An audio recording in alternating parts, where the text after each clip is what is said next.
Here's what you missed on Phathead and Cande in the morning. Weekdays 6 to 10 a.m. on My Country 96.1.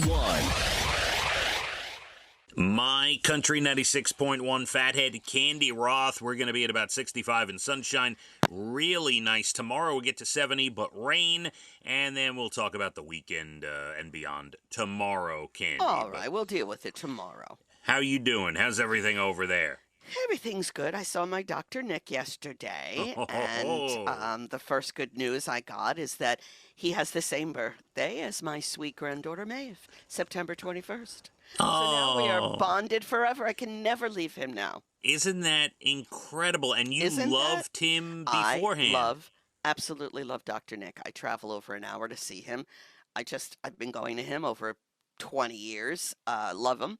So, yeah, we're the same age. He just had a grandson. I just had a granddaughter. So that all worked out really well. But for some reason, every time I see him, I cry. I don't know what it is.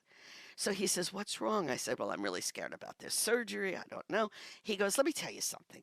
I have 80-year-olds that are getting open heart surgery, and they're fine. You'll be fine. 60, whatever, is not old." So I agree with him, and I love his bedside manner. He's calming you down. But I would rather hear from him a comparison of someone he knows that got a deviated septum surgery because, we're talking apples and oranges here, Cande. Yes. Different. Now, here's the other thing that was a little flippy. You know, the girl that weighs you and takes your blood pressure and, gets you all checked in for the doctor. She says, "I have the same problem you do. And I was going to have surgery, but I canceled it because I was, very nervous about it." I said, "Oh, Lord, oh, Lord, oh, Lord." I have to do it, though. Yesterday, it's a problem, and it's got to be fixed. You'll do it. You'll be fine. You'll get it done.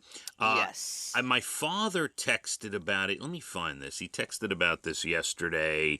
Where is he? Here we go. Oh, first of all, I was kidding about this, but remember we talked about maybe they could just rip your sinuses out and give you new sinuses, Cande. Can't get a transplant. Yes, he says you can't get a new sinus. It's a cavity, okay? I understand. He said unless you fill it with concrete and relocate it to the back of the head. It's funny. So he says that you're lucky because the packing in the nose that you get taken out after a day usually stayed a lot longer back in the day. I have a disgusting story because my brother, many years ago, had surgery like this for a deviated septum, and he had to go into the hospital, and he was there, I'm going to say maybe 3 or 4 nights. They would pack his nose, and then he felt something in his throat, and he reaches in. He pulled all the packing out through his mouth. Oh, that's disgusting, Is man. that not that is so disgusting? That is gross. Yeah. Yeah, and probably your worst nightmare. I mean, that's... But they don't do it like that anymore. My father said he turned down the surgery 50 years ago. He was thinking about it, offered it. He had an issue, whatever, and he turned it down. He didn't do it. So. But is he suffering, or it's not? He's okay.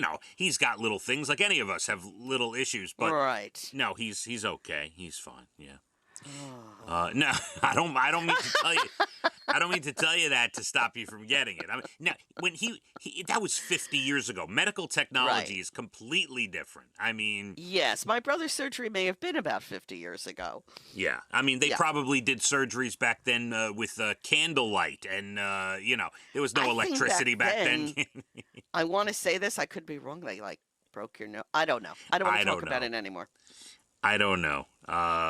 You'll be fine. Dr. Nick says you'll be okay. He says 80-year-olds are getting open heart surgery. Yeah, you're gonna be absolutely fine, and I'm glad you got to see him. He calmed you down a little bit. A little bit.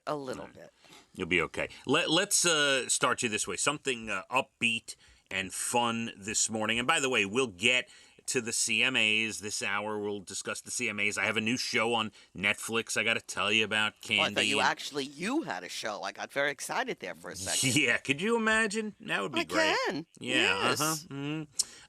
So they did a study. Let me see actually who did it, but where did they do? Researchers in Canada wanted to figure out why music with heavy bass makes us want to dance. You know, it is all about the bass, Candy. It's all about the bass, baby. So they brought special speakers to an EDM show. And they added even more bass to the songs, but they played it at a really low frequency that humans can't hear. About 8 hertz, as low as 8 hertz. Most of us can't hear anything below 20. The point was to see if it made people dance more, what happened. Anyway, they turned it on and off every 2.5 minutes and tracked people's dancing, including if they bobbed their heads and all that.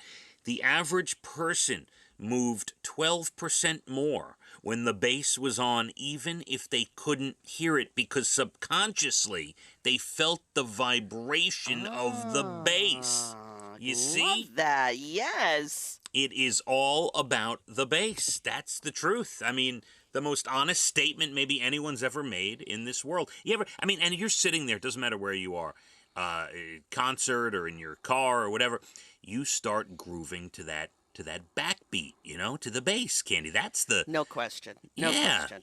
That's the foundation. Gets me going. Yeah, Love it. That's it. That's the basis of all music. So, I don't know how much money they spent on this study, but anyway, it is all We could have about told the them bass. that. They didn't need to study it. It's true. I know, as a bass player back in the day in a band, Candy, I always considered myself the most important part of the band, As a drummer in the band back in the day, Phathead, I considered myself the most important role. Did I know you were a drummer? Well, I've talked about it. I told you in college we put together 4 guys and 4 guys with complexes plus 1, but we were awful. We were awful. Let's just, we would get together and, practice, but it wasn't good. We didn't play anywhere. We soon disbanded. Was that the name of the band, by the way? Yes. The 4 complexes and what? The 4 boys with complexes plus 1. Oh, my, that is something. How long did it take to come up with that? Holy moly. Please. All right. It wasn't good. It was very, very bad. Yeah, your rock and roll dreams died early. 7:30 special song. 7:47, we'll get into some CMAs from last night. 8:12, less than an hour. We've got your Bald and the Beautiful Entertainment, everything from Nashville to Hollywood. And nice sunny 65 today. Let's hit the roads. My Country 96.1. Phathead and Candy in the morning, weekdays 6 to 10 a.m. on My Country 96.1.